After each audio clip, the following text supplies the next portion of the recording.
Hare Krishna. Sisigata Gopindra is contained by the Sridhar Sarva.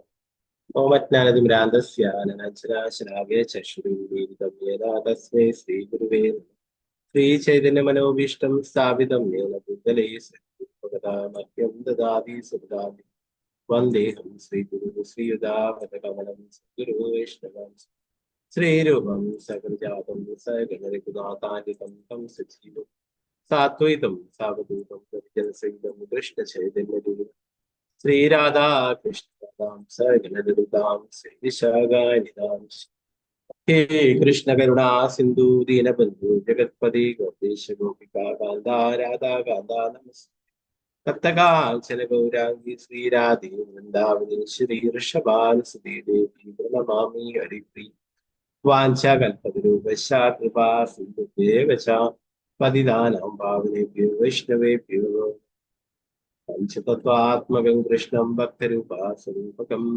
भक्तावतारं भक्ताख्यां Namami भक्तशक्तिं नित्यानन्दमहं सर्वानन्दकरं परं हरिनामप्रदं देवम् अवधूतशिरोमणि नमो महावदिन्याय कृष्णप्रेमप्रदाय ते कृष्णाय कृष्णचैतन्या नाम्ने गौरक्षेमं नमो विष्णुपादाय कृष्णपृष्ठाय भूतले श्रीमते भक्तिवेदान्त स्वामिन्नि नामिने नमस्ते सरस्वती देवी गौरवाणि प्रचारिणे विशेषशून्यवादी पाश्चात्य देशधारिणे जय श्री कृष्ण चैतन्य प्रभु नित्यानंद प्रिय गदाधरा श्रीवासादि गौरभक्तवृंद हरे कृष्णा कृष्ण कृष्ण हरे हरे हरे राम राम राम हरे हरे गुरुवे गौरीचंद्राय राधिकाय तदारे कृष्णाय कृष्णवत्ताय भक्ताय प्रभुपाद की जय गुरुराज जय बताय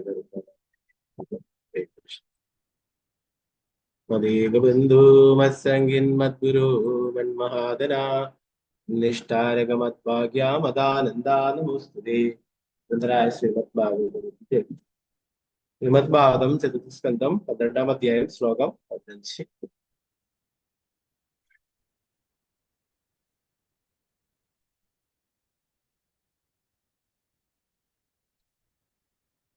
नमो भगवते वासुदेवाय मन्यमान इदं विश्वं मायारचितमात्मनि अविद्यार्जितस्वप्ना गन्धर्वानगरूपमम् मन्यमान इदं विश्वं मायारचितमात्मनि अविद्यार्जितस्वप्ना गन्धर्वानगरूपमम्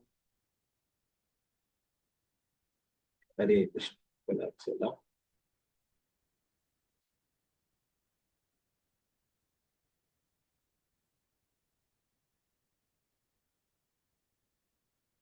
नमो भगवते वासुदेवाय नमो भगवते वासुदेवाय मन्यमान इदं विश्वं मायारचितमात्मनि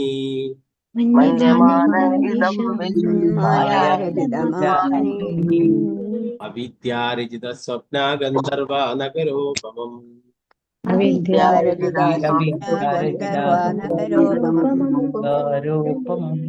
मन्यमान इदं विश्वं मायारचितमात्मनि मन्यमानमिदं विश्वं मायारचितमात्मनि विद्यार्जितस्वप्ना गन्धर्वानगरूपमम् हरे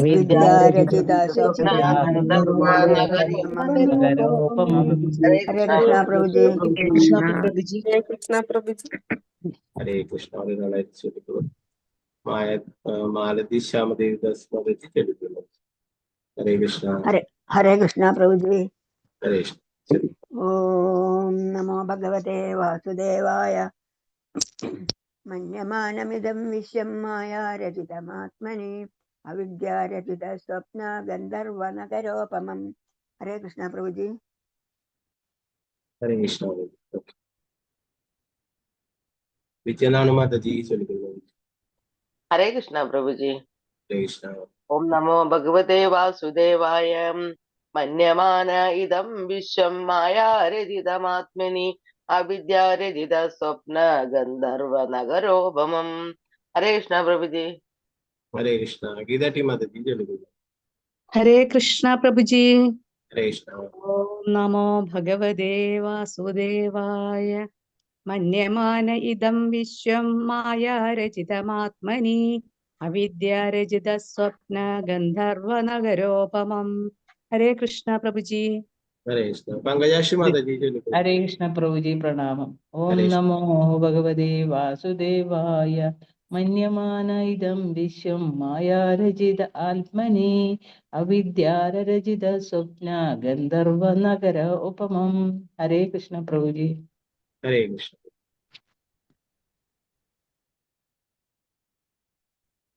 സീതാരാമനുണ്ണി മാതാജി ചൊല്ലിക്കുന്നത്. ഹരേ കൃഷ്ണ. ഹരേ കൃഷ്ണ പ്രഭുജി. ചൊല്ലിക്കുന്നത്. ഓം നമോ ഭഗവതി വാസുദേവായ. മന്യമാന ഇദം വിശ്വം മായാരചിതമാത്മനി അവിദ്യാരചിത സ്വപ്ന ഗന്ധർവ നഗരോപമം. ഹരേ കൃഷ്ണ പ്രഭുജി. ഹരേ കൃഷ്ണ. ഹരേ കൃഷ്ണ പ്രഭുജി. പത്മവും മാതാജി ഓം നമോ ഭഗവതേ വാസുദേവായ. മന്യമാന ഇദം വിശ്വം മായാരചിതമാത്മനി അവിദ്യാരചിത സ്വപ്ന ഗന്ധർവ നഗരോപമം. ഹരേ കൃഷ്ണ പ്രഭുജി. ഹരേ കൃഷ്ണ. ഇന്ദുമുഖി വൃന്ദാദേവി മാതാജി ചൊല്ലിക്കുന്നത്. ഹരേ കൃഷ്ണ പ്രഭുജി. പ്രണാം പ്രഭുജി. ഹരേ കൃഷ്ണ. ഓം നമോ ഭഗവതേ വാസുദേവായ. മന്യമാന ഇദം വിശ്വം മായാചരിതമാത്മനി അവിദ്യാരചിത സ്വപ്ന ഗന്ധർവ നഗരോപമം. ഹരേ കൃഷ്ണ പ്രഭുജി. ഹരേ കൃഷ്ണ. തങ്കമണി മാതാജി. ഹരേ കൃഷ്ണ പ്രഭുജി. ഹരേ കൃഷ്ണ. ഓം നമോ ഭഗവതേ വാസുദേവായ. മന്യമാനായിദം വിശ്വം മായാരചിതമാത്മനി അവിദ്യാരചിത സ്വപ്ന ഗന്ധർവ നഗരോപമം. ഹരേ കൃഷ്ണ. ഹരേ കൃഷ്ണ. നിർമ്മല മാതാജി. ഹരേ കൃഷ്ണ പ്രഭുജി. ഹരേ ഓം കൃഷ്ണ. നമോ ഭഗവതേ വാസുദേവായ. മന്യമാന ഇദം വിശ്വം മായാരചിതമാത്മനി അവിദ്യാരചിത സ്വപ്ന ഗന്ധർവ നഗരോപമം. ഹരേ കൃഷ്ണ പ്രഭുജി. ഹരേ കൃഷ്ണ. തനുപ്രതി മാതാജി. ഹരേ കൃഷ്ണ പ്രഭുജി. ഹരേ കൃഷ്ണ. ഓം നമോ ഭഗവതേ വാസുദേവായ. മന്യമാന ഇദം വിശ്വം മായാരചിതമാത്മനി അവിദ്യാരചിത സ്വപ്ന ഗന്ധർവ നഗരോപമം. ഹരേ കൃഷ്ണ പ്രഭുജി. ഹരേ കൃഷ്ണ. രാമേന്ദ്ര പ്രഭു. ഹരേ കൃഷ്ണ. ഹരേ കൃഷ്ണ പ്രഭുജി. ഓം നമോ ഭഗവതേ വാസുദേവായ. മന്യമാന ഇദം വിശ്വം മായാരചിതമാത്മനി അവിദ്യാർജിത സ്വപ്ന ഗന്ധർവ നഗരോപമം. ഹരേ കൃഷ്ണ പ്രഭുജി. ഹരേ കൃഷ്ണ പ്രഭു. വിദ്യാദേവി മാതാജി. ഹരേ കൃഷ്ണ പ്രഭുജി. ഹരേ കൃഷ്ണ. ഓം നമോ ഭഗവതേ വാസുദേവായ. മന്യമാനയിദം വിശ്വം മായാരചിതമാത്മനി അവിദ്യാരചിത സ്വപ്ന ഗന്ധർവ നഗരോപമം. ഹരേ കൃഷ്ണ മാതാ പ്രഭു. ഹരേ കൃഷ്ണ. വസന്ത മാതാജി ചൊല്ലിക്കുന്നത്. ഹരേ കൃഷ്ണ. വസന്ത മാതാജി അൺമ്യൂട്ട് ചെയ്തോ. ഹരേ കൃഷ്ണ. ഹരേ കൃഷ്ണ പ്രഭുജി. ഹരേ കൃഷ്ണ. ഓം നമോ ഭഗവതേ വാസുദേവായ. മന്യമാന ഇദം വിശ്വം മായാരചിതമാത്മനി അവിദ്യാരചിത സ്വപ്ന ഗന്ധർവ നഗരോപമം. ഹരേ കൃഷ്ണ പ്രഭുജി. ഹരേ കൃഷ്ണ.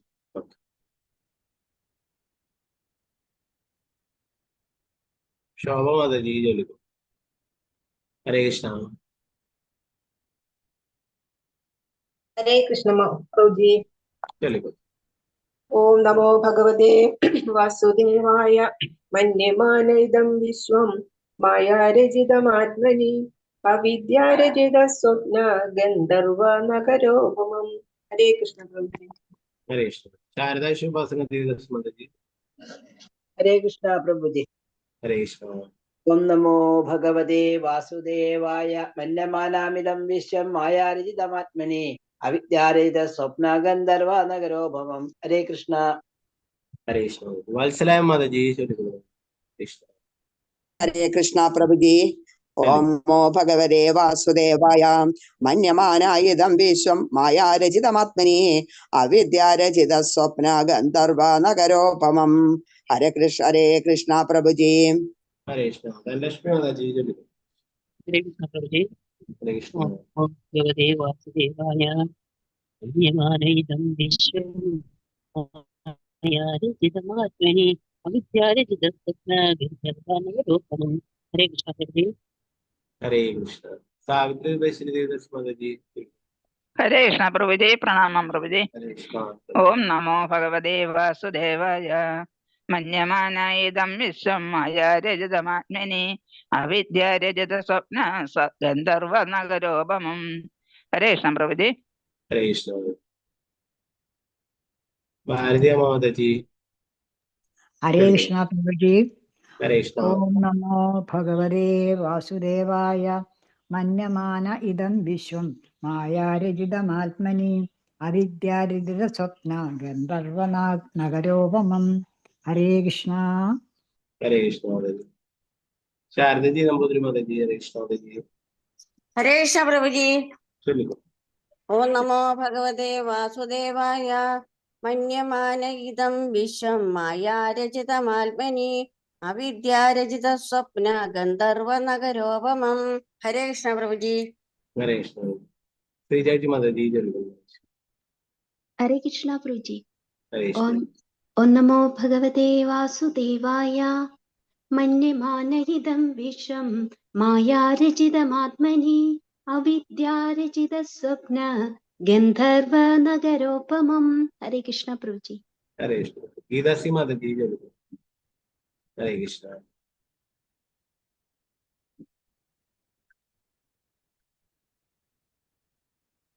अनम्यूट कर दो। हरे कृष्ण। हरे कृष्णा प्रभु जी। चलिए। ओम नमो भगवते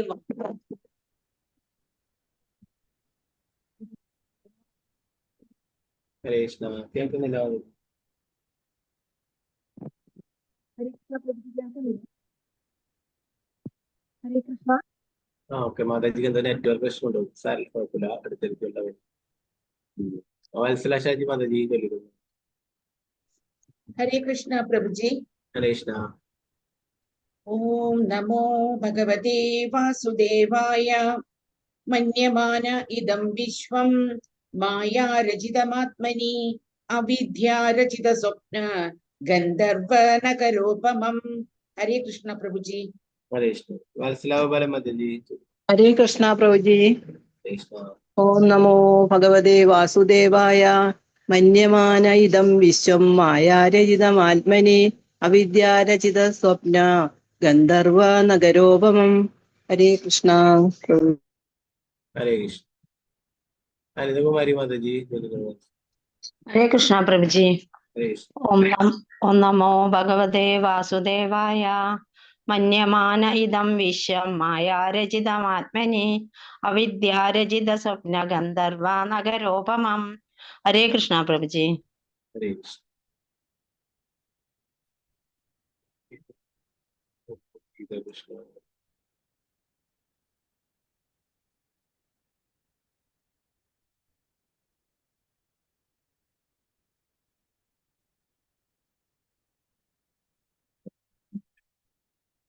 നമുക്ക് ഇതിന്റെ വിവർത്തനം പകർന്നു നോക്കാം, പിന്നീട് മറ്റുള്ളവർക്കൊക്കെ അടുത്ത ശ്ലോകങ്ങൾ ചൊല്ലാം.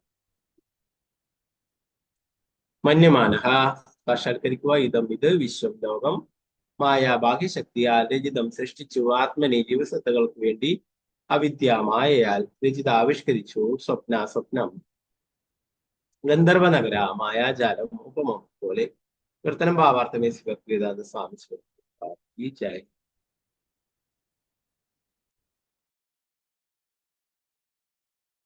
ഈ ഭൗതിക പ്രപഞ്ചം പരമോന്നതനായ ഭഗവാന്റെ ബാഹ്യശക്തിയായ മായയാൽ സൃഷ്ടിക്കപ്പെട്ടതാകിയാൽ അതൊരു സ്വപ്നം പോലെയോ മായാജാലം പോലെയോ ജീവസത്തകൾക്ക് ഭ്രമിപ്പിക്കുന്നുവെന്ന് ധ്രുവ മഹാരാജാവിന് ബോധ്യമായി. വാർത്തം ശിലപ്രഭുപാദിക്ക് നിബിഡമായ വനത്തിൽ ചിലപ്പോൾ വലിയ കൊട്ടാരങ്ങളും മനോഹരങ്ങളായ നഗരങ്ങളും കാണപ്പെട്ടേക്കാം. ഇത് സാങ്കേതികമായി ഗന്ധർവ നഗരം എന്ന് വിളിക്കുന്നു. അതേപോലെ നാം സ്വപ്നങ്ങളിലും നിരവധി മിഥ്യയായ കാര്യങ്ങൾ ഭാവനയിൽ സൃഷ്ടിക്കാറുണ്ട്. ഈ ഭൗതിക പ്രപഞ്ചം താൽക്കാലികവും മിഥ്യയെ സത്യമെന്ന് തോന്നിപ്പിക്കുന്ന മായയുമാണെന്ന് ആത്മസാക്ഷാത്കാരം സിദ്ധിച്ച ഒരു വ്യക്തിക്ക് അല്ലെങ്കിൽ ഭക്തനറിയാം. ഒരു ഇന്ദ്രജാലം പോലെയാണിത്. പക്ഷെ ഭൗതിക ലോകമാകുന്ന നേരിന് പിന്നിൽ ആത്മീയ ലോകമാകുന്ന യാഥാർത്ഥ്യമുണ്ട്. ഒരു ഭക്തന് ആത്മീയ ലോകത്തോടാണ് താല്പര്യം, അതിന്റെ നേരിനോടല്ല. ഭക്തന് പരമസത്യത്തിന്റെ സാക്ഷാത്കാരമുള്ളതിനാൽ സത്യത്തിന്റെ നേരിനോട് പ്രിയമില്ല.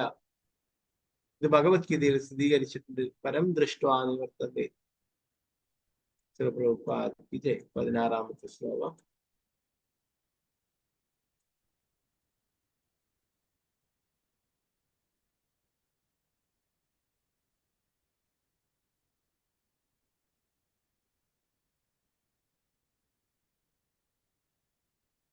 ഓം നമോ ഭഗവതേ വാസുദേവായ.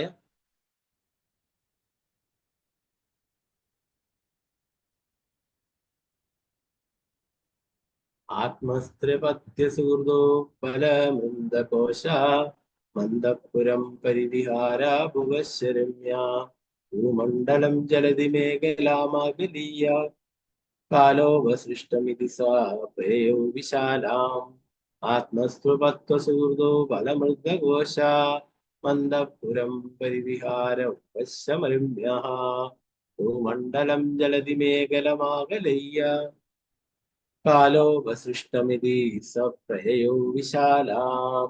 ഹരേ കൃഷ്ണ. നേരത്തെ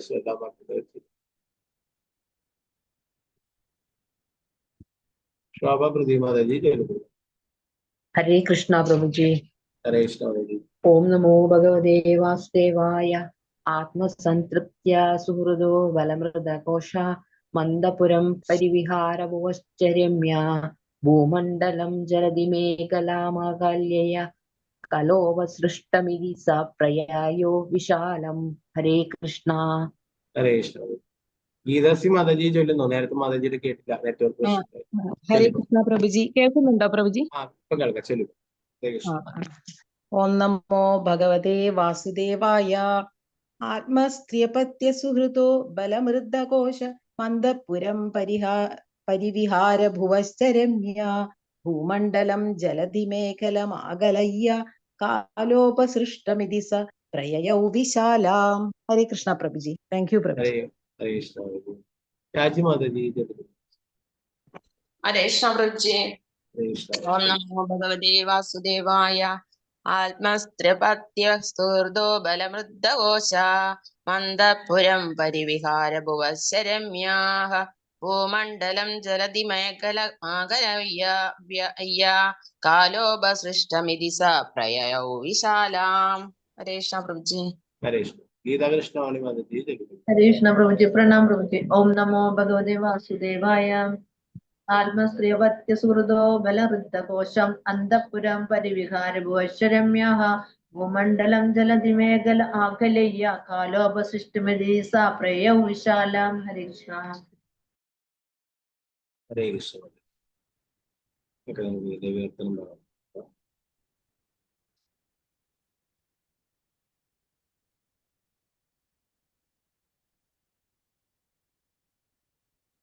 മഹാരാജാവ് അവസാനം ഭൂഗോളത്തിലെമ്പാടും വളർന്നു വികസിച്ചതും മഹാസമുദ്രങ്ങളാൽ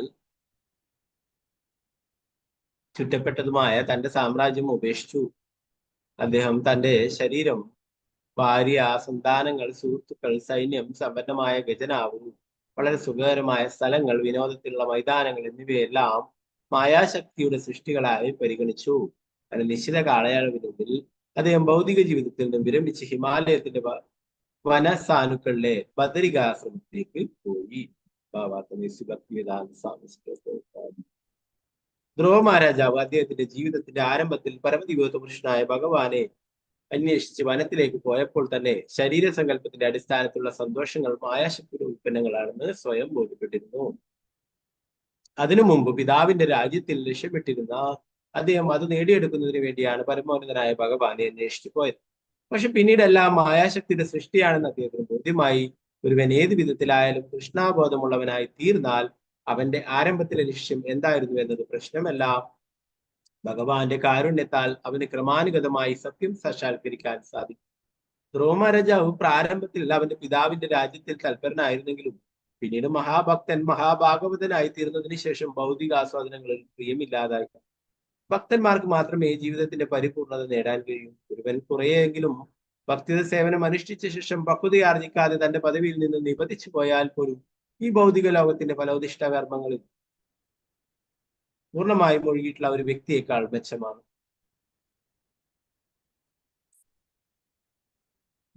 പ്രഭുപാദ് ജയ. 17ാമത്തെ ശ്ലോകം. നമോ ഭഗവതേ വാസുദേവായ.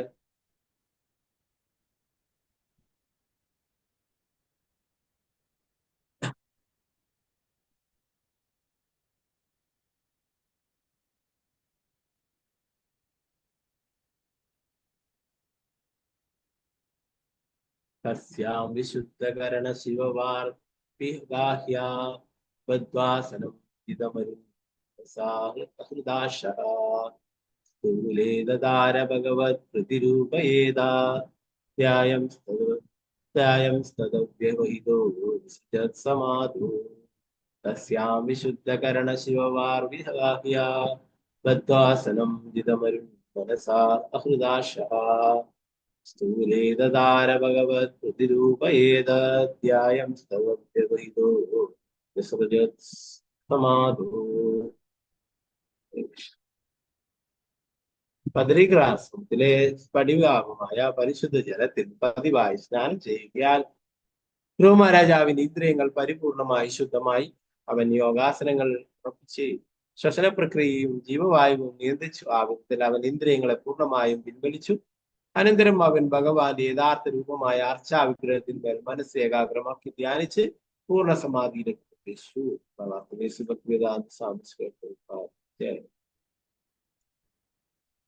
ധ്രുവ മഹാരാജാവ് നേരത്തെ തന്നെ സ്വായത്തമാക്കിയിരുന്ന അഷ്ടാംഗ യോഗത്തിന്റെ ഒരു വിവരണം ഇവിടെയും.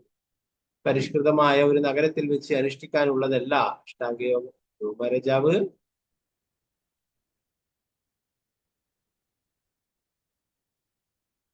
ബദരികാശ്രമത്തിലേക്ക് പോയി അവിടെ ഏകാന്തമായൊരു സ്ഥലത്ത് ഒറ്റയ്ക്കിരുന്നാണ് യോഗ അനുഷ്ഠിച്ചത്. പരമോന്നതനായ ഭഗവാന്റെ യഥാർത്ഥ പ്രാതിനിധ്യമായ ആരാധ്യാർഹമായ അർച്ചാവിഗ്രഹത്തിന്മേൽ ചിത്തം ഏകാഗ്രമാക്കി അവൻ നിരന്തരം ആ വിഗ്രഹത്തെ മാത്രം ചിന്തിച്ച് സമാധിയിൽ മുഴുകി. അർച്ചാവിഗ്രഹത്തെ ആരാധിക്കുന്നത് കേവലം വിഗ്രഹാരാധനയല്ല, ഒരു ഭക്തനെ വിലമതിക്കാനും വിവേചിച്ചറിയാനും കഴിയുന്ന ഭഗവാന്റെ ഒരു അവതാര രൂപം തന്നെയാണ് അർച്ചാവിഗ്രഹം. അതിനാലാണ് ശില, ലോഹം, മരം, ആഭരണങ്ങൾ, ചായം തുടങ്ങിയ വസ്തുക്കളിൽ തീർത്ത ക്ഷേത്രത്തിലെ വിഗ്രഹങ്ങളെ ഭക്തന്മാർ ആരാധിക്കും. വസ്തുക്കളെല്ലാം തന്നെ സ്ഥൂലങ്ങൾ അഥവാ ഭൗതികങ്ങളാണ്. അവിടെയുള്ളത് ഭൗതിക രൂപങ്ങളാണെങ്കിൽ പോലും ഭക്തന്മാർ ആരാധനയുടെ തത്വങ്ങൾ പാലിക്കുന്നത് മൂലം അത് ഭഗവാന്റെ യഥാർത്ഥ രൂപത്തിൽ നിന്നും ആധ്യാത്മിക രൂപത്തിൽ നിന്നും വിഭിന്നമായിരിക്കില്ല. അപ്രകാരം ഭഗവാനെ സദാ സ്മരിക്കാൻ കഴിയുന്ന ജീവിതത്തിന്റെ ആത്യന്തിക ലക്ഷ്യം നേടാൻ ഭക്തന് കഴിയുന്നു. ഭഗവത്ഗീതയിൽ വിവരിച്ചിട്ടുള്ളത് പോലെ നിരന്തരമായി ഭഗവത് സ്മരണ ഒരുവനെ പരമോന്നതനായ യോഗിയാകും.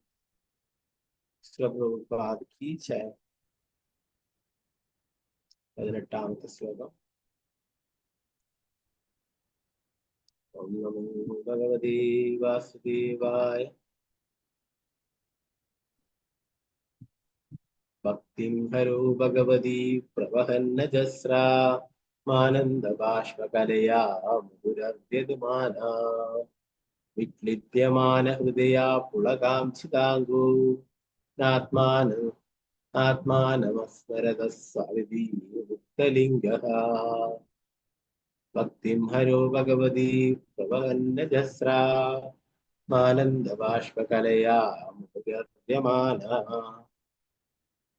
വിദ്യമാന ഹൃദയാ പുളകാംക്ഷിതാംഗോ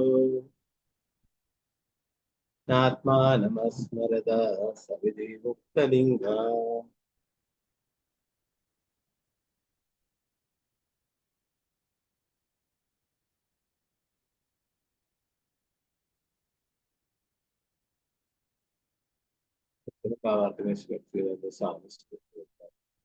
അതീന്ദ്രിയ പരമാനന്ദ നിമിത്തം അവന്റെ മിഴികളിൽ നിന്നും ധാരമുറിയാതെ അസുപ്രവാഹം ഉണ്ടാവുകയും ഹൃദയം ഒരുക്കി ദ്രവിക്കുകയും രോമഹർഷമുണ്ടായി ശരീരമാസകലം വിറയ്ക്കുകയും ചെയ്തു. പ്രകാരം ഭക്തിയുടെ സേവനത്തിന്റെ ധ്യാനത്തിലേക്ക് രൂപാന്തരപ്പെട്ട ധൂമരാജാവ് സ്വന്തം ശരീരത്തിന്റെ അസ്തിത്വം പൂർണ്ണമായി വിസ്മരിക്കുകയും വളരെ വേഗം ഭൗതിക ബന്ധനത്തിൽ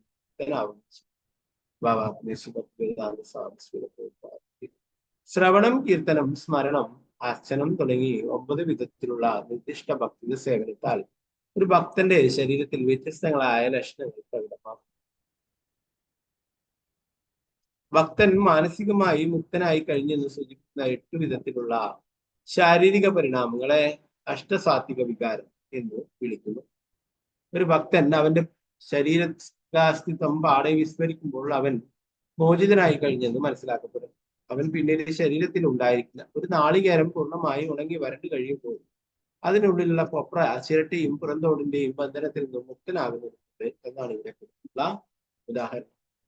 ഉണങ്ങിയ നാളികേരം കുലുക്കി നോക്കിയാൽ കൊപ്രയും ചിരട്ടയും തമ്മിലുണ്ടായിരുന്ന ബന്ധം വേർപെട്ട് കഴിഞ്ഞെന്ന് മനസ്സിലാക്കും. അതുപോലെ ഭക്തിയുത സേവനത്തിൽ പൂർണ്ണമായും മുഴുകി കഴിയുമ്പോൾ ഒരുവൻ സ്ഥൂല സൂക്ഷ്മ ശരീരങ്ങളുടെ ആവരണങ്ങളിൽ നിന്നും മോചിതനാകും. ധ്രുവ മഹാരാജാവ് യഥാർത്ഥത്തിൽ ഇടതടവില്ലാതെയുള്ള ഭക്തിയുത സേവനത്തിലൂടെ ജീവിതത്തിന്റെ ഈ അവസ്ഥ നേടിക്കഴിഞ്ഞിരുന്നു. അദ്ദേഹം നേരത്തെ തന്നെ മഹാഭാഗവതൻ എന്ന് വിളിക്കപ്പെട്ടിരുന്നു. മഹാഭാഗവതനാകാത്ത ഒന്നാം കിട പരിശുദ്ധ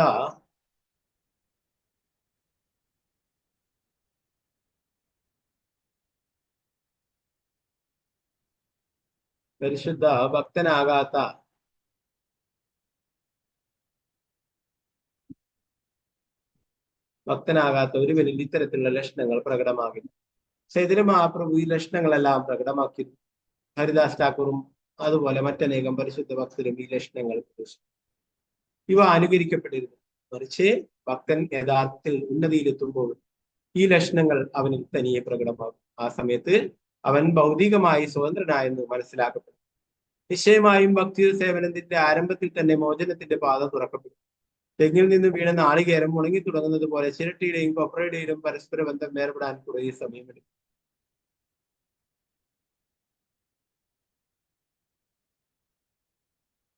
മുക്തലിംഗ എന്നതാണ് ഈ ശ്ലോകത്തിലെ ഒരു പ്രധാന വാക്ക്. മുക്ത എന്നാൽ മോചിപ്പിക്കപ്പെട്ട എന്നും ലിംഗ എന്നാൽ സൂക്ഷ്മ ശരീരം എന്നുമാണ്. ഒരു മനുഷ്യൻ മരിക്കുമ്പോൾ അവന്റെ സ്ഥൂല ശരീരം ഉപേക്ഷിക്കുന്നു.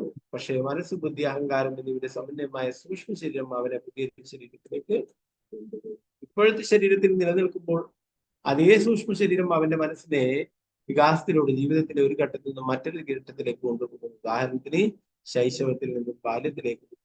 ഒരു ശിശുവിന്റെ മാനസികാവസ്ഥ ഒരു ബാലന്റെ നിന്നും വ്യത്യസ്തമായിരിക്കും. ഒരു ബാലന്റെ മാനസികാവസ്ഥ യുവാവിന്റെ മാനസികാവസ്ഥയിൽ നിന്നും വ്യത്യസ്തമായിരിക്കും. യുവാവിന്റെ മാനസികാവസ്ഥ ഒരു വൃദ്ധന്റെ നിന്നും വ്യത്യസ്തമായിരിക്കും. അതുകൊണ്ട് മരണസമയത്ത് സൂക്ഷ്മ ശരീരത്തിലൂടെ ശരീരങ്ങളുടെ മാറ്റപ്രക്രിയ നടക്കുന്നു. മനസ്സും ബുദ്ധിയും അഹങ്കാരവും ആത്മാവിനെ ഒരു സ്ഥൂല ശരീരത്തിൽ നിന്നും മറ്റൊരു സ്ഥൂല ശരീരത്തിലേക്ക് കൊണ്ടുപോകുന്നു. ഇതിനെ ആത്മാവിന്റെ പരകായ പ്രവേശം എന്ന് വിളിക്കുന്നു. പക്ഷെ ഒരുവൻ സൂക്ഷ്മ ശരീരത്തിൽ നിന്നു പോലും മോചിതനാക്കപ്പെടുന്ന മറ്റൊരു ഘട്ടമുണ്ട്. ആ സമയത്ത് അവൻ അതീന്ദ്രിയ ലോകത്തേക്ക് അഥവാ ആത്മീയ ലോകത്തിലേക്ക് മാറ്റപ്പെടാൻ പൂർണ്ണമായും അർഹനും പര്യാപ്തനും തയ്യാറായി കഴിഞ്ഞവനുമായിരിക്കും. ധ്രുവ മഹാരാജാവിന്റെ ശാരീരിക ലക്ഷണങ്ങളുടെ വിവരണം അവന് ആധ്യാത്മിക ലോകത്തേക്ക് മാറ്റപ്പെടാൻ തികച്ചും യോഗ്യനായി കഴിഞ്ഞതായി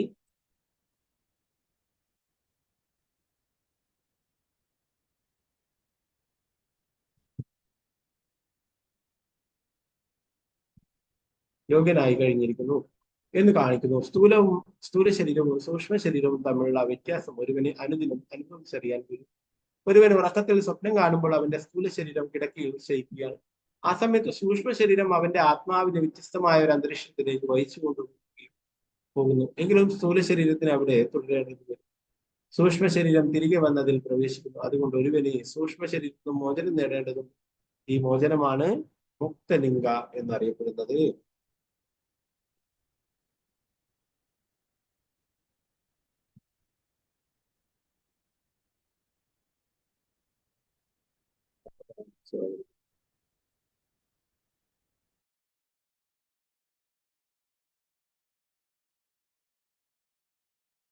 നമോ ഭഗവതേ വാസുദേവായ.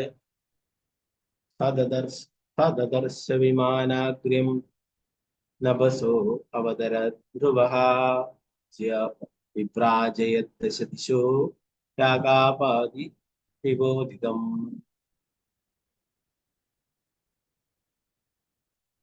തന്റെ മോചനത്തിനുള്ള ലക്ഷണങ്ങൾ പ്രകടമായ ഉടനെ ആകാശത്തിൽ നിന്നും അതിമനോഹരമായ വിമാനം 10 ദിക്കുകളെയും പ്രകാശിപ്പിച്ചുകൊണ്ട് വെട്ടിത്തിളങ്ങുന്ന പൂർണ്ണചന്ദ്രനെ പോലെ താഴേക്കിറങ്ങി വരുന്നത് അവൻ കണ്ടു. ഭാവാർത്ഥനേസി ഭക്തിവേദാന്ത സ്വാമി ശ്രീല പ്രഭുപാദ് ജയ.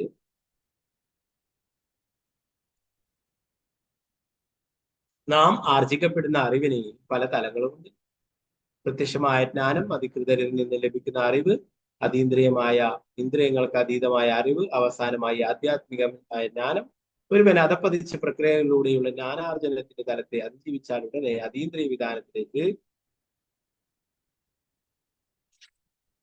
നിവേശിക്കപ്പെടും. രോമരാജാവ് ജീവിതത്തിന്റെ ഭൗതിക സങ്കല്പത്തിൽ നിന്നും മുക്തനായി അതീന്ദ്രിയ ജ്ഞാനത്തിന് സ്ഥിതി ചെയ്യുന്നതിനാൽ പൂർണ്ണചന്ദ്രനെ പോലെ വെട്ടിത്തിളങ്ങുന്ന ഒരു അതീന്ദ്രിയ വിമാനത്തിന്റെ സാന്നിധ്യം അവന് ദർശിക്കുവാൻ സാധിച്ചു. ജ്ഞാനത്തിന്റെ പ്രത്യക്ഷമോ പരോക്ഷമോ ആയ തലത്തിൽ ഇത് സാധ്യമല്ല. അത്തരം ജ്ഞാനം പരമദിവ്യകൃഷ്ണനായ ഭഗവാന്റെ പ്രത്യേക അനുഭവമാണ്. കൃഷ്ണാബോധ പ്രക്രിയ അഥവാ ഭക്തി സേവനം ക്രമാനുഗതമായി പുരോഗമിക്കുക വഴി ഒരുവനെ ജ്ഞാനത്തിന്റെ ഈ തലത്തിലേക്ക് ഉയരാൻ കഴിയും.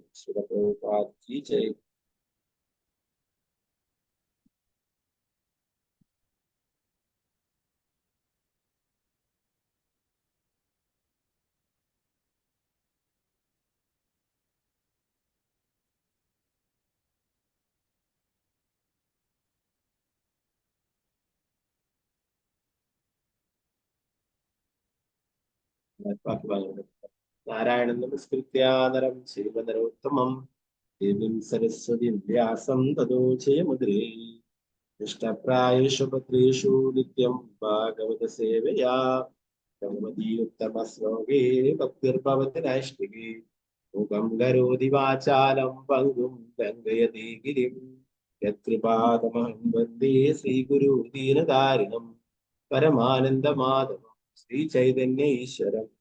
നമോ വിഷ്ണുപാദായ കൃഷ്ണപൃഷ്ഠായ ഭൂതലേ ശ്രീമതേ ഭക്തിവേദാന്ത സ്വാമിൻ നാമിൻ.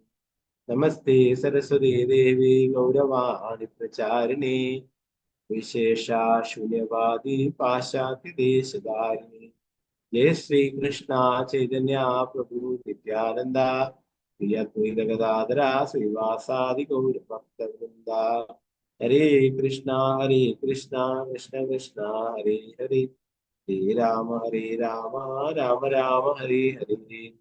ഗുരുവേ ഗൗരചന്ദ്രായ രാധികായ പ്രഭാവേ കൃഷ്ണായ കൃഷ്ണോത്തായ ഭക്തായ പ്രഭുപാദ് ദേവരാജ്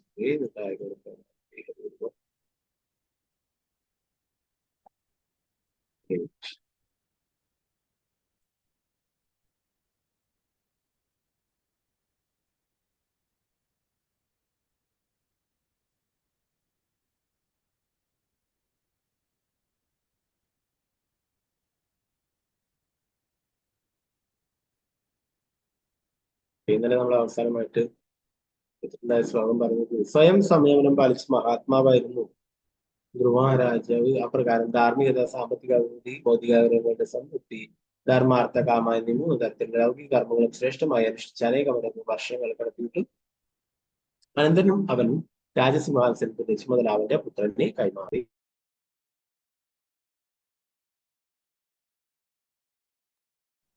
ധ്രുവരാജാവ് തന്റെ പുത്രനെ അധികാരം കൈമാറിയിട്ട് വനവാസത്തിനായിട്ട് പുറപ്പെട്ടു എന്നാണ് പറഞ്ഞത്. അതിന്റെ എവിടേക്കാണ് പോയിട്ടുള്ളത് എന്നതാണ് ഇന്നത്തെ ശ്ലോകത്തിൽ പറയുന്നത്. എവിടേക്കാണ് പോയിട്ടുള്ളത്? ഹിമാലയത്തിലേക്കാണ് പോയിട്ടുള്ളത് എന്ന് പറഞ്ഞു. ഹിമാലയത്തിലെ ബദ്രികാശ്രമത്തിലേക്ക് പോയിട്ടുണ്ടായിരുന്നു.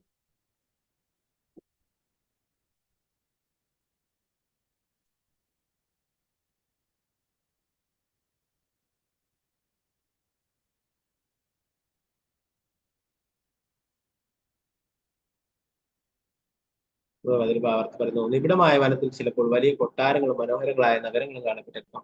ഇത് സാങ്കേതികമായി ഗന്ധർവ നഗരം എന്ന് വിളിക്കുന്നു. അതുപോലെ നാം സ്വപ്നങ്ങളിലും നിരവധി മിഥ്യയായ കാര്യങ്ങൾ ഭാവനയിൽ സൃഷ്ടിക്കാൻ ഭൗതിക പ്രപഞ്ച താൽക്കാലികവും മിഥ്യയെ സത്യമെന്ന് തോന്നിപ്പിക്കുന്ന മായമാണെന്ന് ആത്മസാക്ഷാത്കാരം സിദ്ധിച്ച ഒരു വ്യക്തിക്ക് അല്ലെങ്കിൽ ഭക്തൻ അറിയാം, ഒരു ഇന്ദ്രജാലം പോലെയാണിത്. പക്ഷെ ഭൗതിക ലോകമാകുന്നതിന് പിന്നിൽ ആത്മീയ ലോകമാകുന്ന യാഥാർത്ഥ്യമുണ്ട്. ഒരു ഭക്തന് ആത്മീയ ലോകത്തോടാണ് താല്പര്യം, അതിന്റെ നിയമങ്ങളല്ല. നമ്മള് ഭഗവത്ഗീതയിൽ പഠിച്ചു. ഊർദ്ധമൂല മതശാഖ അല്ലെ, എന്താണ് ഈ ഭൗതിക ലോകം എന്ന് പറയുന്നത്?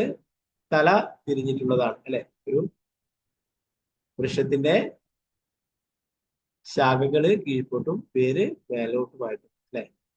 യഥാർത്ഥത്തില് അത് ഒരു വൃക്ഷത്തിന്റെ നേലാണ് അല്ലെ. യഥാർത്ഥ വൃക്ഷം എവിടെയുള്ളത്? ആത്മീയ ലോകത്ത്. അതുപോലെ യഥാർത്ഥ ആനന്ദം ആത്മീയ ലോകത്തിലാണ്. അതിന്റെ ഒരു തലതിരിഞ്ഞ പതിപ്പാണ് ഈ ഭൗതിക ലോകം എന്ന് പറയുന്നത്. ഇവിടെ ലഭിക്കുന്നത് യഥാർത്ഥ ആനന്ദമല്ല, യഥാർത്ഥ സന്തോഷമല്ല അല്ലെ. ഇത് അല്പം മാത്രമായിട്ടുള്ളതാണ്.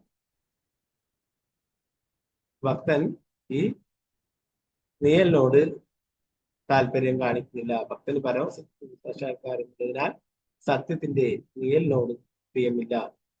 ഇത് ഭഗവത്ഗീതയിൽ സ്ഥിരീകരിച്ചിട്ടുണ്ട്. പരംദൃഷ്ടാണ്. ഒരു ഭക്തന് യഥാർത്ഥ സത്യത്തിന്റെ നീയലിനോട് താല്പര്യമില്ല. അവന് യഥാർത്ഥത്തിൽ എവിടെയാണോ ആനന്ദമുള്ളത് അവിടേക്കാണ് എത്തിച്ചേരുന്നത് അല്ലെ. ഭഗവാൻ നേരത്തെ നമ്മൾ പഠിച്ചു, ഭഗവാൻ ഇല്ലാതെ സ്വതന്ത്രമായിട്ട് സന്തോഷിക്കാൻ ആഗ്രഹിച്ചത് കൊണ്ട് നൽകിയിട്ടുള്ളതാണ് ഈ ഭൗതിക ലോകം എന്ന് പറയുന്നത് അല്ലെ.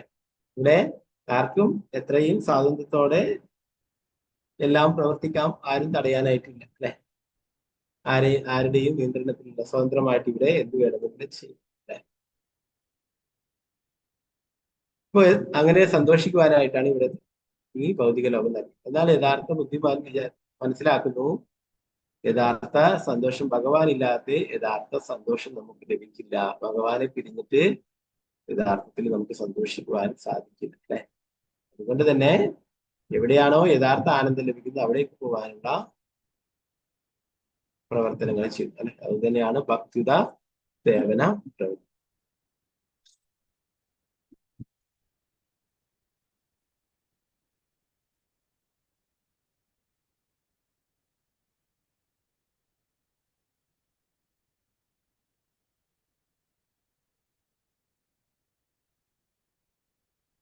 പതിനാലാമത്തെ ശ്ലോകത്തിൽ ഇന്നലെ അവസാന ഭാഗം അതിൽ പറയുന്നു, ഭക്തന്മാരെ അവരുടെ ഇന്ദ്രിയങ്ങൾ ഭക്തിയുടെ സേവനത്തില് ഉൾപ്പെടുത്തിക്കൊണ്ട് അതിനെ നിയന്ത്രിക്കുന്നു. എന്നാൽ മറ്റുള്ളവരൊക്കെ ഇന്ദ്രിയങ്ങളെ ബലം പ്രയോഗിച്ച് നിയന്ത്രിക്കുന്നു അല്ലെ.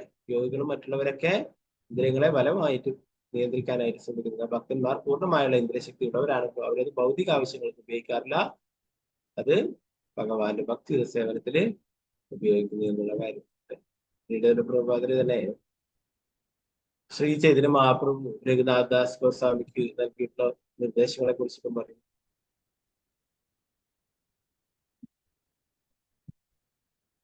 മഹാഭക്തന്മാരുടെ സ്വഭാവം പെരുമാറ്റ രീതിയും അപ്രകാരം. ചൈതന്യ മഹാപ്രഭുവിന്റെ നേരിട്ടുള്ള ശിഷ്യന്മാരിൽ ഒരുവനായിരുന്നു ശ്രീ രഘുനാഥ് ദാസ് ഗോസ്വാമി. വലിയൊരു ധനികന്റെ പുത്രനായിരുന്നു.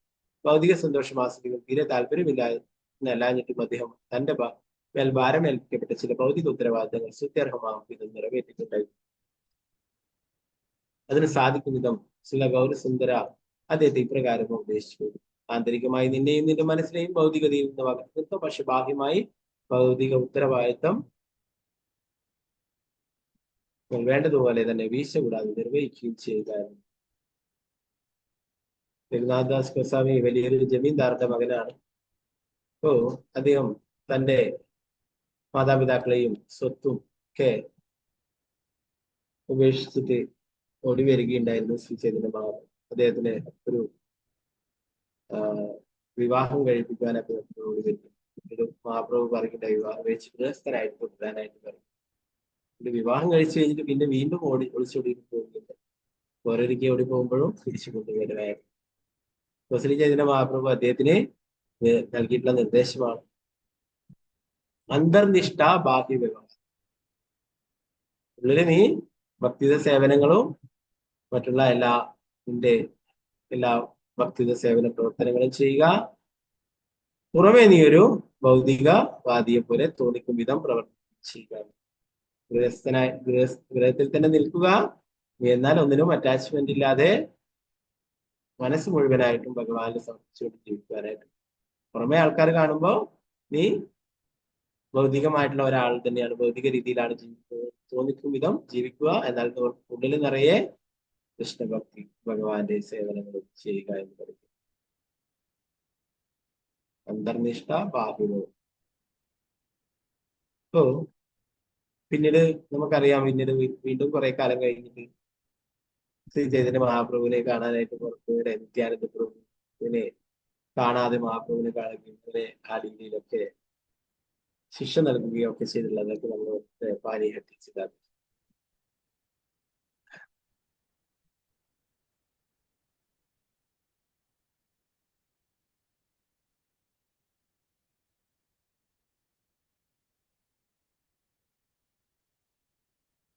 അതീന്ദ്രിയമായ അവസ്ഥ കൈവരിക്കാൻ ഭക്തന്മാർക്ക് മാത്രമേ പോലെ മറ്റുള്ളവർ അതാത് യോഗികളും മറ്റു ഇന്ദ്രിയങ്ങളുടെ ബലം നിയന്ത്രിക്കുമ്പോൾ ഭക്തന്മാർ പൂർണ്ണമായ ഇന്ദ്രിയശക്തിയുള്ളവരാണെങ്കിൽ പോലും അവരത് ഭൗതിക ആവശ്യങ്ങൾക്ക് ഉപയോഗിക്കാറില്ല. എന്തുകൊണ്ടെന്നാൽ അവർ ഉയർന്ന ആതീന്ദ്രിയ പ്രവർത്തനം. രഘുനാഥദാസ് ഗോസ്വാമിക്ക് ഇത്രയും സമ്പത്തും സുന്ദരിയായിട്ടുള്ള ഭാര്യയും എല്ലാം ഉണ്ടായിട്ടും അദ്ദേഹം ഇതിനോടൊന്നും കൂടുതൽ അറ്റാച്ച്മെന്റ് ഉണ്ടായില്ല. മഹാപ്രഭുവിനെ അന്വേഷിച്ച് മഹാപ്രഭുവിന്റെ പിന്നാലെ പോവുകയാണ് ഉണ്ടായത്.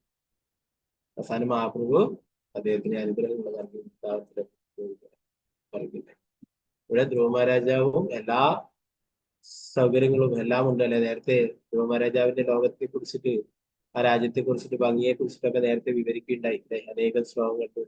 അപ്പൊ ആ മനോഹരമായിട്ടുള്ള രാജ്യവും സമ്പത്തും കുടുംബത്തെയും ഒക്കെ ഉപേക്ഷിച്ചിട്ട് ധ്രുവ മഹാരാജാവും ഭഗവത് സേവനത്തിനായിട്ട് പുറപ്പെടുകയുണ്ടായി.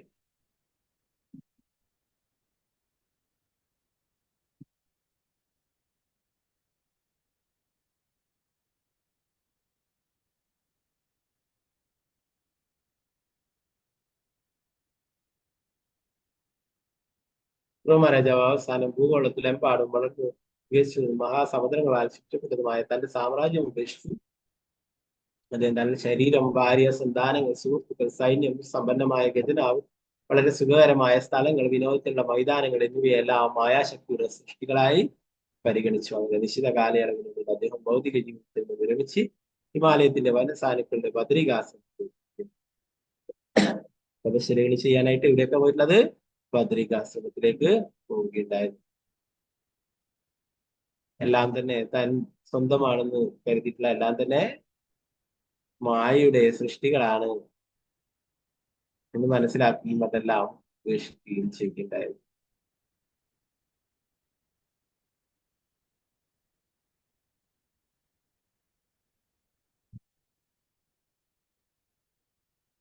അതിന്റെ ഭാഗത്ത് പറയുന്നു, നേരത്തെ ധ്രുവ മഹാരാജാവ് ഭൗതികമായിട്ടുള്ള നേട്ടത്തിനായിട്ടായിരുന്നു കാട്ടിലേക്ക് പോയിട്ടുണ്ടായിരുന്നു അല്ലെ. പിതാവിനേക്കാളും വലിയ സിംഹാസനം വേണമെന്നതായിരുന്നു അദ്ദേഹത്തിന്റെ ആഗ്രഹം. എന്നാൽ പിന്നീട് ഭഗവാന്റെ അനുഗ്രഹം ലഭിക്കും. ഇതൊക്കെ മായാശക്തിയുടെ സ്വാധീനം കൊണ്ടാണ് ഇങ്ങനെയുള്ളത് കാര്യങ്ങളൊക്കെ, ഭൗതികമായിട്ടുള്ള ആഗ്രഹങ്ങളൊക്കെ തോന്നുന്നു എന്ന് അദ്ദേഹത്തിന് ബോധ്യമാവുകയുണ്ടായി അല്ലെ. ഭഗവാനോട് പിന്നീട് വരവുകളൊന്നും വേണ്ട എന്ന് പറഞ്ഞെങ്കിലും ഭഗവാൻ അദ്ദേഹത്തിന് ധ്രുവ ലോകം തന്നെ നൽകുകയുണ്ടായി. അപ്പൊ പ്രഭുപാദനോട് പറയുന്നു, ഒരുവൻ ഏത് വിധത്തിലായാലും കൃഷ്ണാബോധമുള്ളവനായി തീർന്നാൽ അവന്റെ ആരംഭത്തിലെ ലക്ഷ്യം എന്തായിരുന്നു എന്നത് പ്രശ്നമല്ല. ഭഗവാന്റെ കാരുണ്യത്താൽ അവന് ക്രമാനുഗതമായി സത്യം സാക്ഷാത്കരിക്കാൻ സാധിക്കും. ധ്രുവ മഹാരാജാവ് പ്രാരംഭത്തിൽ അവന്റെ പിതാവിന്റെ രാജ്യത്തിൽ താല്പര്യനായിരുന്നെങ്കിലും പിന്നീട് മഹാഭക്തൻ, മഹാഭാഗവതനായി തീർന്നതിന് ശേഷം ഭൗതികാസ്വാദനങ്ങളിൽ ഇല്ലാതായി. ഭക്തന്മാർക്ക് മാത്രമേ ജീവിതത്തിന്റെ പരിപൂർണ്ണ നേടാൻ കഴിയൂ. ഒരുവൻ കുറെയെങ്കിലും ഭക്തി സേവനം അനുഷ്ഠിച്ച ശേഷം പക്വതയാർജിക്കാതെ തന്റെ പദവിയിൽ നിന്ന് നിബന്ധിച്ചു പോയാൽ പോലും ഈ ഭൗതിക ലോകത്തിന്റെ ഫലോദിഷ്ട കർമ്മങ്ങളിൽ പൂർണ്ണമായി മുഴുകിയിട്ടുള്ള ഒരു വ്യക്തിയേക്കാൾ മെച്ചമാണ്. നമ്മൾ നേരത്തെ തന്നെ പറയുകയുണ്ടായി അല്ലെ, ഭഗവത്ഗീതയിൽ പഠിക്കുന്നത്. ശുചിനാം ശ്രീമതാംഗെ, അഥവാ ഭക്തി സേവനങ്ങൾ ചെയ്യുമ്പോൾ ഇടക്ക് വീണു പോയാലും വിവരിച്ചു പോയാലും ഒരിക്കലും ഒരു ഭൗതികവാദിയെ പോലെ താഴ്ന്ന തരത്തിലേക്ക് തള്ളപ്പെടില്ല. എന്താണ് അദ്ദേഹം ഒന്നിക്കല് ശുചിനാം ശ്രീമതാംഗെ, ഒന്നിക്കലൊരു ഉയർന്ന സമ്പന്ന കുടുംബത്തിലോ ഒരു ബ്രാഹ്മണ കുടുംബത്തിലോ ഒരു വൈഷ്ണവ കുടുംബത്തിലോ ജന്മം എടുക്കാനായിട്ട് അവസരം നൽകുകയും എവിടെ വെച്ചാണോ ഭക്തി സേവനങ്ങൾ മുറിഞ്ഞു പോയിട്ടുള്ളത് അത് വീണ്ടും പൂർത്തിയാക്കാനായിട്ടും സാധിക്കുകയും ചെയ്യും അല്ലെ. ചില ആൾക്കാരൊക്കെ, ചില കുട്ടികളൊക്കെ തുടക്കത്തിൽ തന്നെ ഭഗവത്ഗീതയും ഭാഗവതമൊക്കെ ശ്ലോകം ചൊല്ലുന്നു, വലിയ വലിയ കാര്യങ്ങളൊക്കെ. ഇതൊക്കെ എന്താണ്, ഒരു കഴിഞ്ഞ ജന്മം ചെയ്തിട്ടുള്ള കാര്യങ്ങളാണ്. അത് പൂർത്തിയാക്കാനായിട്ടാണ് അവർ വീണ്ടും അഥവാ മുഴുമിപ്പിക്കാൻ സാധിച്ചില്ലെങ്കിലും അവർക്കൊരിക്കലും നഷ്ടമാകുന്നില്ല, ഒരിക്കലും വീണ് പോയാൽ തന്നെ. അപ്പോ ആരംഭത്തില് എന്തെങ്കിലും ആഗ്രഹങ്ങൾ കൊണ്ടാണ് കൃഷ്ണാഭവത്തിൽ എത്തിയായാലും ഭഗവത് കാരുണ്യം കൊണ്ട് അതിലും ശ്രേഷ്ഠമായിട്ടുള്ളതാണ് ഭക്തി സേവനം എന്നുള്ള ജ്ഞാനം ഭഗവാൻ തന്നെ വെളിപ്പെടുത്തി തരും. അല്ലെ?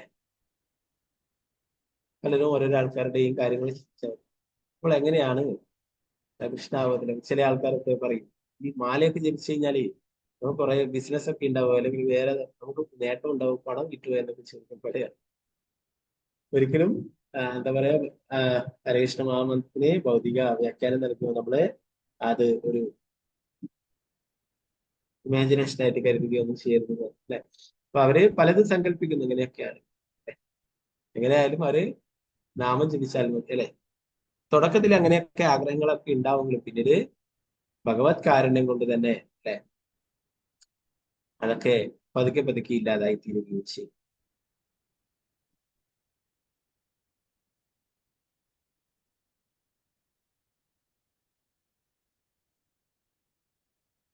ഭൗതികാശ്രമത്തിലെ സ്ഫടികമായ പരിശുദ്ധ ജലത്തിൽ പതിവായി സ്നാനം ചെയ്യുക. ധ്രുവ മഹാരാജാവിന്റെ ഇന്ദ്രിയങ്ങൾ പരിപൂർണമായി പരിശുദ്ധമായി അവൻ യോഗാസനങ്ങൾ ഉറപ്പിച്ച് ശ്വസന പ്രക്രിയ ജീവവായുവിന് ആ വിധത്തിൽ അവൻ ഇന്ദ്രിയങ്ങളെ പൂർണ്ണമായി പിൻവലിച്ചു. അനന്തരം അവൻ ഭഗവാന്റെ യഥാർത്ഥ രൂപമായ അർച്ചാവിഗ്രഹത്തിന്മേൽ മനസ്സേകാഗ്രമാക്കി ധ്യാനിച്ച് പൂർണ്ണ സമാധിയിലേക്ക് പ്രവേശിച്ചു.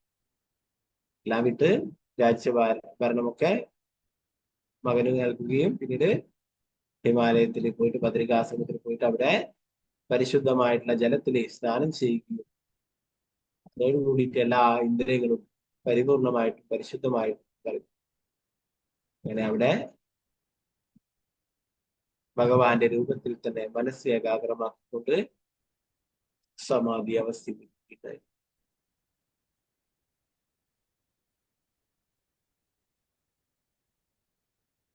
ധ്രുവ മഹാരാജാവ് നേരത്തെ തന്നെ സ്വായത്തമാക്കിയിരുന്ന അഷ്ടാംഗ യോഗത്തിന്റെ ഒരു വിവരണം ഇവിടെയുണ്ട്. പരിഷ്കൃതമായ ഒരു നഗരത്തിൽ വെച്ച് അനുഷ്ഠിക്കുവാനുള്ളതല്ല അഷ്ടാംഗ യോഗം.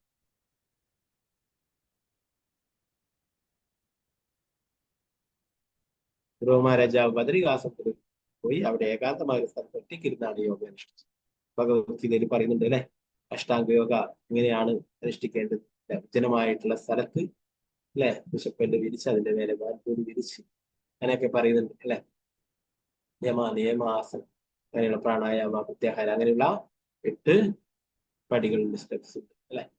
അപ്പൊ അത് പറഞ്ഞ ഇന്നത്തെ പോലെ അഷ്ടാംഗ എന്നൊക്കെ പറഞ്ഞ് എവിടെയെങ്കിലും നഗരങ്ങളിലൊക്കെ വെച്ചിട്ട് അല്ലെ റൂമിന്റെ അകത്തൊന്നും വെച്ച് ചെയ്യേണ്ടല്ല. ഇതറിയാതെ വിജനമായിട്ടുള്ള സ്ഥലത്ത് യാതൊരു ശല്യവും ഇല്ലാത്ത അല്ലെ ഒറ്റപ്പെട്ട വിജനമായിട്ടുള്ള സ്ഥലത്ത് പോയിട്ട് ഏകാന്തമായിട്ടുള്ള സ്ഥലത്ത് പോയിട്ട് ഇരുന്നിട്ടാണ് യോഗ അനുഷ്ഠിക്കുന്നത്.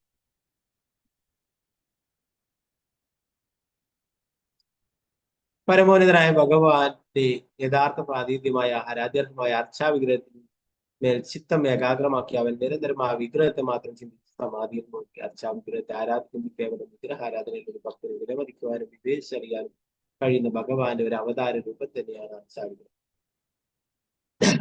നേരത്തെ പഠിച്ചു നമ്മളല്ലേ, പ്രതിമാനഹിതു സാക്ഷാത്വത്തെ പ്രതിമയെല്ലാവരും ഒരു പ്രതിമയല്ല, അർച്ചാമൂർത്തി എന്ന് പറയുന്നത് സാക്ഷാൽ ഭഗവാൻ തന്നെയാണ്. വൃന്ദാവനത്തിലുള്ള അതേ ശ്രീകൃഷ്ണ ഭഗവാൻ തന്നെയാണ് അർച്ചാമൂർത്തിയായിട്ട് നമ്മുടെ വീടുകളിലായാലും ക്ഷേത്രങ്ങളിലായാലും ഒക്കെ വന്നിട്ടുള്ളത് അല്ലെ.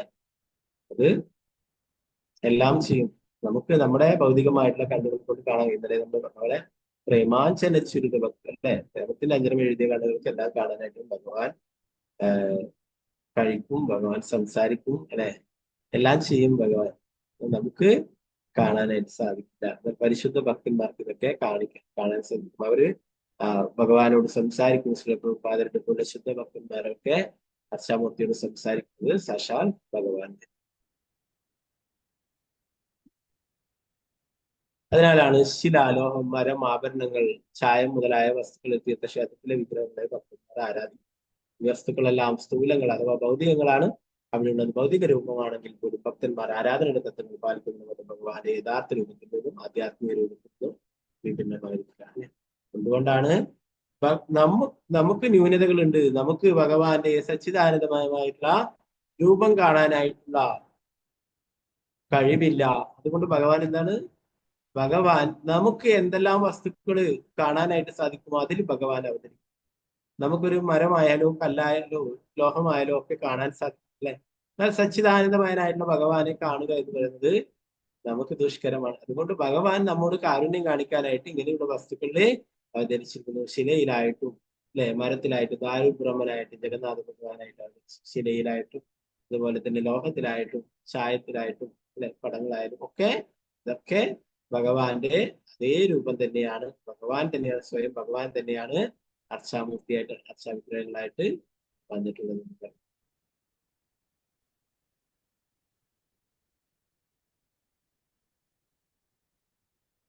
അത് ഭഗവാന്റെ യഥാർത്ഥ രൂപത്തിൽ നിന്നും ആധ്യാത്മിക രൂപത്തിൽ നിന്നും വിഭിന്നമായിരിക്കില്ല. ആ പ്രകാരം ഭഗവാനെ സദാ സ്മരിക്കാൻ കഴിയുക എന്ന ജീവിതത്തിന്റെ ആത്യന്തിക ലക്ഷ്യം നേടാൻ ഭക്തന് കഴിയുന്ന ഭഗവത്ഗീത ജീവിച്ചിരിക്കുന്ന നിരന്തരമായി ഭഗവത്സ്മരണ ഒരുവനെ പരമോന്നതനായ യോഗി ആക്കിത്തീർന്നു.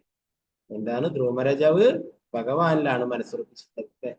മറ്റുള്ള യോഗികളൊക്കെ ബ്രഹ്മത്തിലും അല്ലെ ശൂന്യതയിലൊക്കെയാണ് ചില ആൾക്കാർ എന്താ പറയാ ധ്യാനിക്കൊക്കെ ചെയ്യും. എന്താണ്? ശൂന്യതയെ നോക്കിയിട്ട് ഇതെവിടെയും എത്തില്ല. എന്നാൽ ഭഗവാന്റെ മനോഹരമായിട്ടുള്ള ആ രൂപം മനസ്സിലോർക്കുകയും അല്ലെ അതിന് സേവനങ്ങൾ ചെയ്യുകയും ചെയ്യാൻ സാധിക്കും. ഭഗവാൻ നമ്മോട് കാരുണ്യം കാണിക്കാനായിട്ട് വന്നിട്ടുള്ളതാണ് അർച്ചാമൂർത്തി. അടുത്ത ശ്ലോകത്തിൽ പറഞ്ഞ അതീന്ദ്രിയ പരമാനന്ദം നിമിത്തം അവന്റെ വഴികളിൽ നിന്നും ധാരമറിയാതെ അസുപ്രഭാവം ഉണ്ടാവുകയും ഹൃദയം ഒരുങ്ങി ദ്രവിക്കുകയും രോമഹർഷമുണ്ടായി ശരീരമാസകലം തിരക്കുകയും ചെയ്തു. അപ്രകാരം ഭക്തി സേവനത്തിന്റെ ധ്യാനത്തിലേക്ക് രൂപാന്തരപ്പെട്ട ധ്രുവമരാജാവ് സ്വന്തം ശരീരത്തിന്റെ അസ്തിത്വം പൂർണ്ണമായി വിസ്മരിക്കുകയും വളരെ വേഗം ഭൗതിക ബന്ധനത്തിൽ നിന്ന് മുക്തനാവുകയും ചെയ്തു.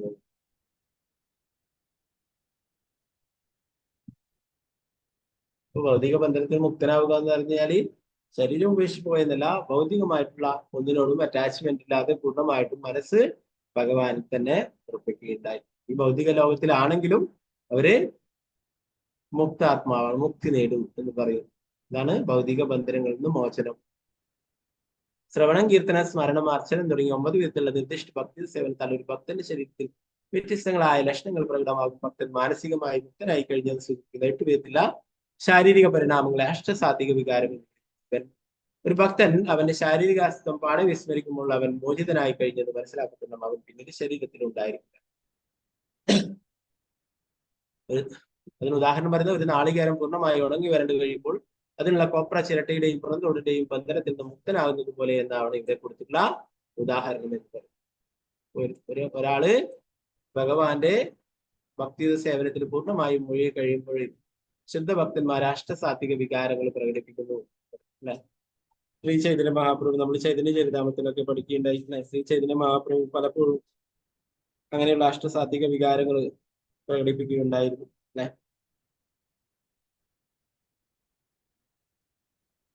അതേക്കുറിച്ച് പറയുമ്പോൾ ഇന്നത്തെ ദിവസം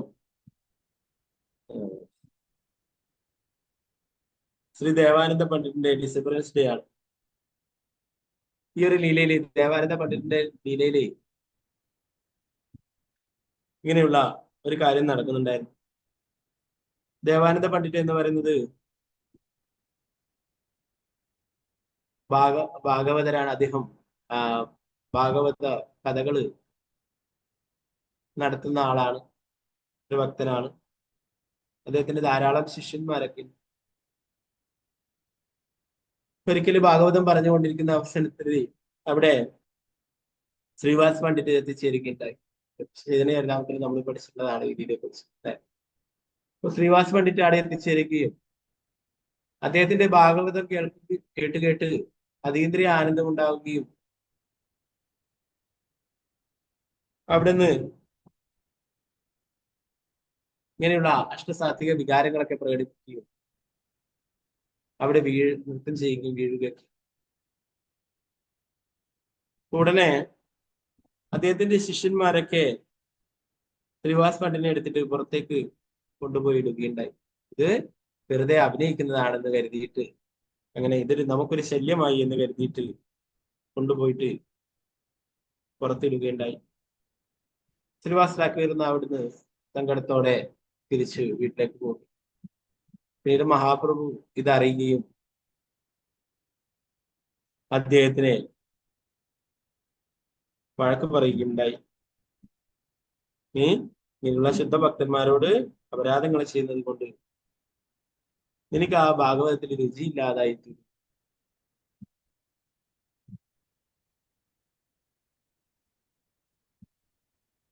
ഇതിനെ കുറിച്ചിട്ട് ഡീറ്റെയിൽ ആയിട്ട് ചരിതാമത്തിൽ പറയുന്നുണ്ട്.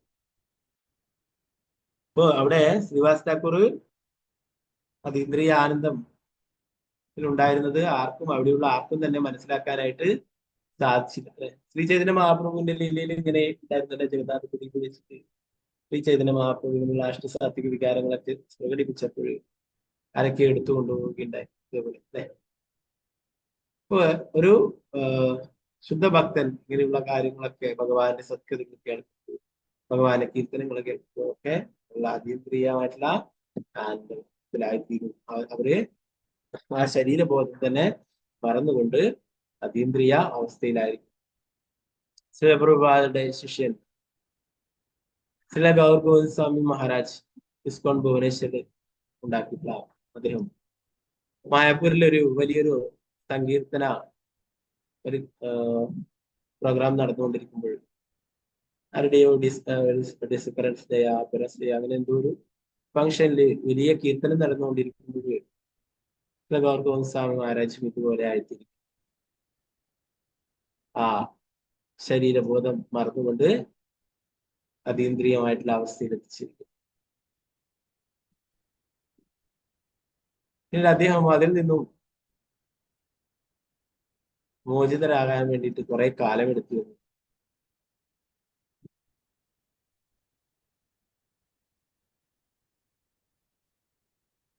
ഏകദേശം 1.5 മാസം 2 മാസമാണ്.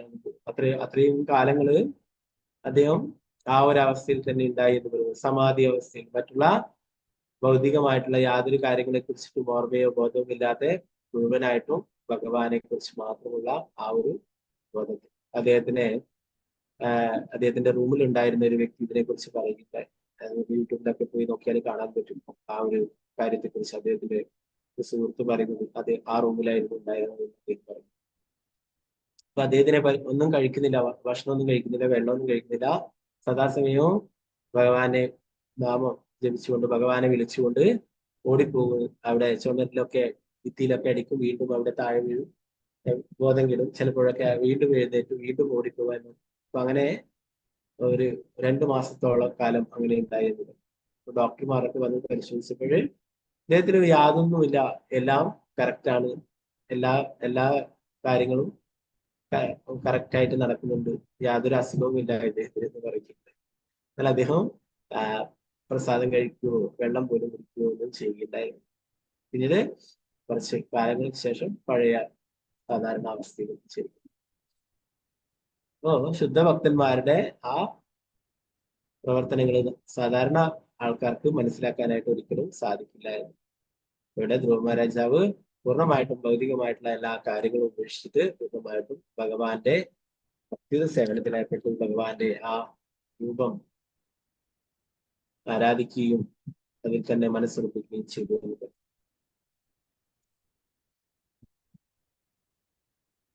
ഇവിടെ നാളികേരത്തിന്റെ ഉദാഹരണം പറഞ്ഞു.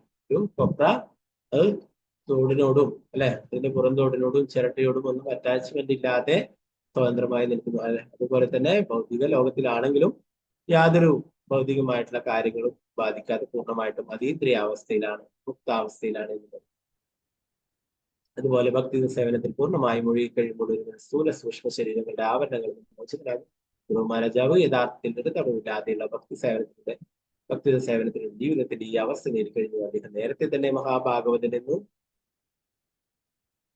വിളിക്കപ്പെട്ടിരുന്നു. മഹാഭാഗവതനാകാത്ത ഒന്നാം കിട പരിശുദ്ധ ഭക്തനാകാതെ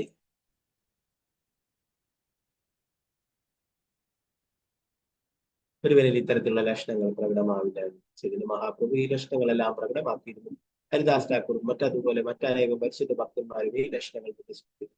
ഇവ അനുകരിക്കപ്പെട്ടിരുന്നു. മറിച്ച് ഭക്തൻ യഥാർത്ഥത്തിൽ ഉന്നതിയിലെത്തുമ്പോൾ ഈ ലക്ഷണങ്ങൾ അവനിൽ തനിയെ പ്രകടമാകും. ആ സമയത്ത് അവൻ ഭൗതികമായി സ്വതന്ത്രനായെന്ന് മനസ്സിലാക്കണം. നിശ്ചയമായി ഭക്തി സേവനത്തിന്റെ ആരംഭത്തിൽ തന്നെ മോചനത്തിന്റെ പാത നിർത്തപ്പെടുന്നു. തെങ്ങിൽ നിന്നും വീട് നാളികേരം മുളക് തുടങ്ങുന്നത് പോലെ ചിരട്ടിയുടെയും കൊപ്രയുടെയും പരസ്പര ബന്ധം വേർപെടാൻ കുറെ സമയമെടുക്കും. ആരും ഇത് അനുകരിക്കണ്ട എന്നാണ് ശുദ്ധ ഭക്തന്മാരെ ശ്രീ ചൈതന്യ മഹാപ്രഭു, ഹരിദാസ് ഠാക്കൂറും ഇങ്ങനെയുള്ള ശുദ്ധ ഭക്തന്മാർ, ശ്രീവാസ് ഠാക്കൂർ, ഇവരൊക്കെ ആ ഒരു അവസ്ഥയിൽ ഉണ്ടായിരുന്ന ഭക്തന്മാരാണ്.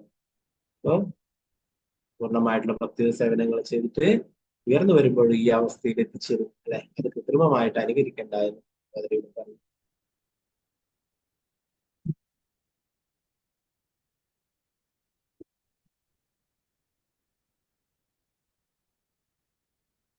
മുക്തലിംഗ എന്നുള്ള ഒരു വാക്കിനെ കുറിച്ച് പറയുന്നു. അത് മോചിപ്പിക്കപ്പെട്ട എന്നാണ്.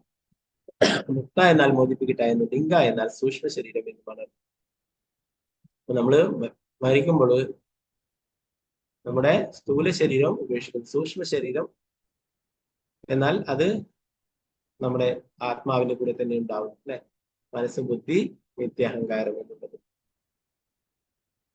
അപ്പൊ ഇവിടെ പറഞ്ഞു ഇപ്പോഴത്തെ ശരീരത്തിൽ നിൽക്കുമ്പോൾ സൂക്ഷ്മ ശരീരം അവന്റെ മനസ്സിന്റെ വികാസത്തിലൂടെ ജീവിതത്തിന്റെ ഒരു ഘട്ടത്തിൽ നിന്ന് മറ്റൊരു ഘട്ടത്തിലേക്ക് കൊണ്ടുപോകുന്നു.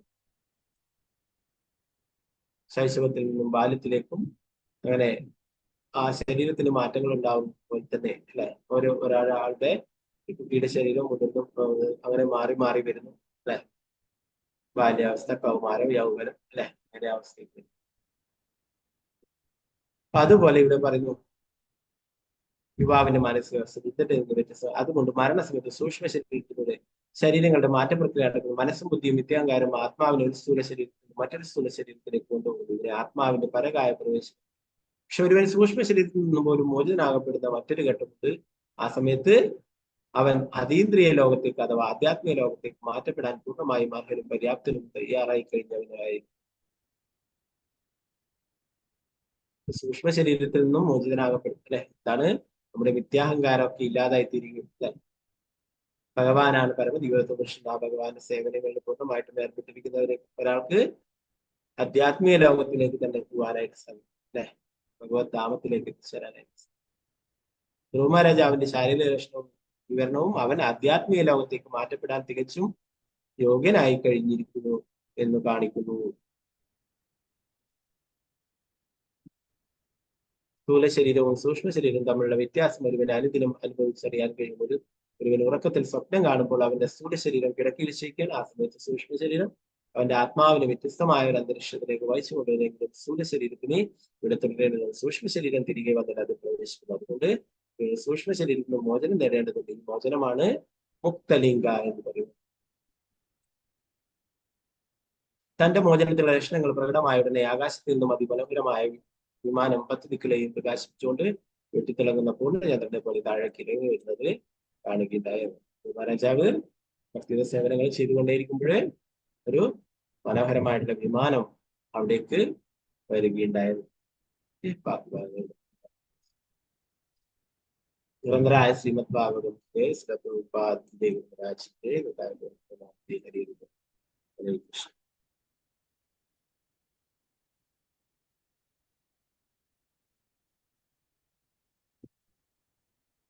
പിന്നെ സഫല ഏകാദശി, അതുപോലെ തന്നെ നേരത്തെ പറഞ്ഞ ദേവാനന്ദ പണ്ഡിറ്റിന്റെ ഡിസപ്പറൻസ് ഡേ ആണ്.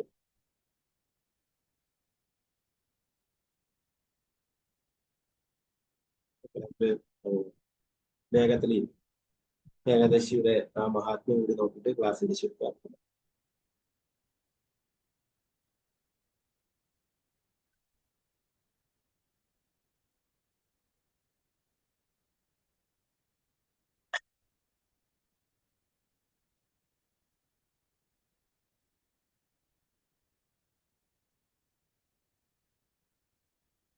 സഫല ഏകാദശി, ഏകാദശിയുടെ മഹാത്മ്യം.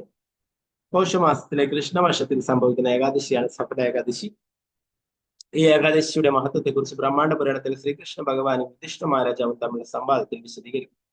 യുധിഷ്ഠിര മഹാരാജാവ് പറഞ്ഞു, അല്ലയോ ശ്രീകൃഷ്ണ ഭഗവാനെ, പൗഷമാസത്തിലെ കൃഷ്ണവർഷത്തിൽ സംഭവിക്കുന്ന ഏകാദശിയുടെ നാമം എന്താണെന്നും എങ്ങനെയാണ് ഈ ഏകാദശി പാലിക്കേണ്ടതെന്നും ദയവായി വിശദീകരിച്ചു നൽകിയാൽ. പരമദിവ്യപുരുഷനായ ശ്രീകൃഷ്ണ ഭഗവാൻ മറുപടി പറഞ്ഞു, ഹേ ഭാരത ശ്രേഷ്ഠ, ആ നാഗങ്ങളിൽ ശ്രേഷ്ഠനായ ശേഷനെ പോലെ, പക്ഷികളിൽ ശ്രേഷ്ഠനായ ഗരുഡനെ പോലെ, യജ്ഞങ്ങളിൽ ശ്രേഷ്ഠമായ അശ്വമേധ യജ്ഞത്തെ പോലെ, നദികളിൽ ശ്രേഷ്ഠയായ ഗംഗയെ പോലെ, ദേവന്മാരിൽ ശ്രേഷ്ഠനായ ഭഗവാൻ വിഷ്ണുവിനെ പോലെ മനുഷ്യരിൽ ശ്രേഷ്ഠരായ ബ്രാഹ്മണരെ പോലെ വ്രതങ്ങളിൽ ഏറ്റവും ശ്രേഷ്ഠമായ വ്രതമാണ് ഏകാദശി. 5000 വർഷങ്ങളോളം യജ്ഞങ്ങൾ നടത്തിക്കൊണ്ട് നേടുവാൻ സാധിക്കുന്ന പുണ്യം ഏകാദശി വ്രതം പാലിക്കുന്നത് കൊണ്ട് മാത്രം ലഭിക്കും. ചമ്പവാടി എന്ന നഗരത്തിൽ വസിച്ചിരുന്ന പ്രശസ്തനായ രാജാവായിരുന്നു മഹിഷ്മതി. അദ്ദേഹത്തിന് 4 പുത്രന്മാരുണ്ടായിരുന്നു. അവരിൽ മൂത്തവനായിരുന്നു ലുംബകൻ. പാവബുദ്ധിയായ വ്യക്തിയായിരുന്നു അദ്ദേഹം. ബ്രാഹ്മണരെയും വൈഷ്ണവരെയും നിന്ദിക്കുന്നതിലും ചൂതാട്ടത്തിലും അവിഹിത ബന്ധങ്ങളിലും അങ്ങേയറ്റം താല്പര്യപ്പെട്ടിരുന്നു. അതിനാൽ തന്നെ രാജാവ് മഹിഷ്മതൻ അവനെ നാടുകടത്തപ്പെട്ട അവൻ വനത്തിൽ വസിച്ചുകൊണ്ട് രാത്രിയിൽ അവൻ തന്റെ പിതാവിന്റെ രാജ്യത്തിലെ ജനങ്ങളുടെ ധനം കൊള്ളയടിക്കുവാൻ തുടങ്ങി. എങ്കിലും രാജാവിന്റെ മകനായതിനാൽ പ്രജകൾ അവനെ വെറുതെ വിടുന്നത് പതിവായിരുന്നു. അവൻ പച്ചമാംസവും പഴങ്ങളും ഭക്ഷിച്ചുകൊണ്ട് അവിടെ കഴിഞ്ഞു. ആ വനത്തിൽ ദേവന്മാരോളം ആരാധനായ ഒരു ആൽമരം ഉണ്ടായിരുന്നു. ആ മരത്തിന്റെ ചുവട്ടിൽ അദ്ദേഹം കുറച്ചു കാലം താമസിച്ചു. പ്രകാരം ലുംബകൻ തന്റെ ജീവിതം കഴിച്ചുകൂട്ടവേ പൗഷമാസത്തിലെ കൃഷ്ണപക്ഷത്തിലുള്ള ഏകാദശി ആഗതമായി. ഏകാദശിയുടെ തലേന്നാൾ ക്ഷീണത്താലും തളർച്ചയാലും അവൻ ബോധരഹിതനാവുകയും ഏകാദശി നാളിന്റെ മധ്യാഹ്നത്തിൽ തന്റെ ബോധം വീണ്ടെടുക്കുകയും ചെയ്തു. വിശപ്പിനാൽ വാടി തളർന്നതിനാലും ശക്തിഹീനനായതിനാലും ലുംബകനെ ഒരു മൃഗത്തെ വേട്ടയാടി കൊല്ലുന്നതിനുള്ള യാതൊരു സാധ്യതയും അവശേഷിച്ചു. അതിനാൽ അവൻ കുറച്ച് ഫലങ്ങൾ ശേഖരിച്ച് ഭഗവാൻ വിഷ്ണുവിന്റെ പ്രീതിയാർത്ഥം അദ്ദേഹത്തിന് സമർപ്പിച്ചു. അപ്പോഴേക്കും സൂര്യൻ അസ്തമിച്ചു കഴിഞ്ഞിരുന്നു. ആ രാത്രി മുഴുവനും ലുംബകൻ ഉറങ്ങാതെ കഴിച്ചു. ഏകാദശി ദിവസം ഉപവാസം ഇരുന്നതിനാലും അന്ന് രാത്രി ഉറക്കം വിളിച്ചതിനാലും അറിയാതെയെങ്കിലും അവൻ സഫല ഏകാദശി വ്രതം അനുഷ്ഠിച്ചു. ഭഗവാൻ മധുസൂദനൻ അവന്റെ ആരാധനയും ഉപവാസവും സ്വീകരിക്കുകയും തൽഫലമായി ലുംബകന് ഐശ്വര്യസമൃദ്ധമായ രാജ്യം ലഭ്യമാവുകയും ചെയ്തു. അടുത്ത ദിവസം രാവിലെ ഒരു വിശിഷ്ടമായ കുതിര അദ്ദേഹത്തിന്റെ മുന്നിൽ പ്രത്യക്ഷപ്പെടുകയും അതേസമയം തന്നെ ആകാശത്തു നിന്നും ഒരാശരീരി കേൾക്കുകയും ഉണ്ടായി. ഹേ രാജകുമാര, ഭഗവാന്റെ കാരുണ്യത്താലും സഫല ഏകാദശിയുടെ ഫലത്താലും നിനക്ക് രാജ്യം ലഭിക്കുന്നതായിരിക്കും. സുഖമായി അത് ഭരിച്ചുകൊള്ളുക. പിതാവിന്റെ അടുത്തേക്ക് മടങ്ങി രാജ്യം ആസ്വദിക്കുക. ഈ നിർദ്ദേശപ്രകാരം ലുംബകൻ തന്റെ പിതാവിന്റെ അടുത്തേക്ക് മടങ്ങുകയും രാജ്യഭരണം ഏറ്റെടുക്കുകയും ചെയ്തു. അതിനുശേഷം അദ്ദേഹത്തിന് സുന്ദരിയായ ഭാര്യയും സന്താനങ്ങളും ലഭിച്ചു. ഈ വിധത്തിൽ അദ്ദേഹം രാജ്യം ഭരിക്കുകയും ചെയ്തു. സഫല ഏകാദശി പാലിക്കുന്ന വഴി ഒരു വ്യക്തിക്ക് ഈ ജന്മത്തിൽ പ്രശസ്തിയും അടുത്ത ജന്മത്തിൽ മുക്തിയും ലഭിക്കുന്നു. ഏകാദശി പാലിക്കുന്നവർ ശ്രേഷ്ഠരാകുന്നു. ഏകാദശി പാലിക്കുന്നത് വഴി അശ്വമേധയാഗം നടത്തിയ ഫലം ലഭിക്കുന്നു. സഫല ഏകാദശിക്ക് ജയ.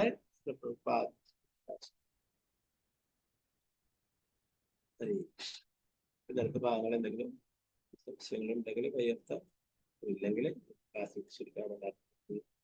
ഏകാദശിയുടെ ബ്രേക്ക് ടൈം ഞാൻ പറഞ്ഞു. സൂര്യോദയം കുറച്ച് ലേറ്റ് ആയിട്ടാണ്. 7:12 മുതൽ മാത്രമേ ബ്രേക്കിംഗ് ആരംഭിക്കുന്നത്. 7:12 മുതൽ 10:38 വരെ. കേട്ടോ. ഹരേ കൃഷ്ണ. മാഞ്ച കൽപതരുഗശ കൃപാ സിന്ധുഭ്യവശ പതിദാനം ഭാരതേഭ്യോ വൈഷ്ണവേഭ്യോ അനന്തപുരി വൈഷ്ണവ. ഹരേ കൃഷ്ണ.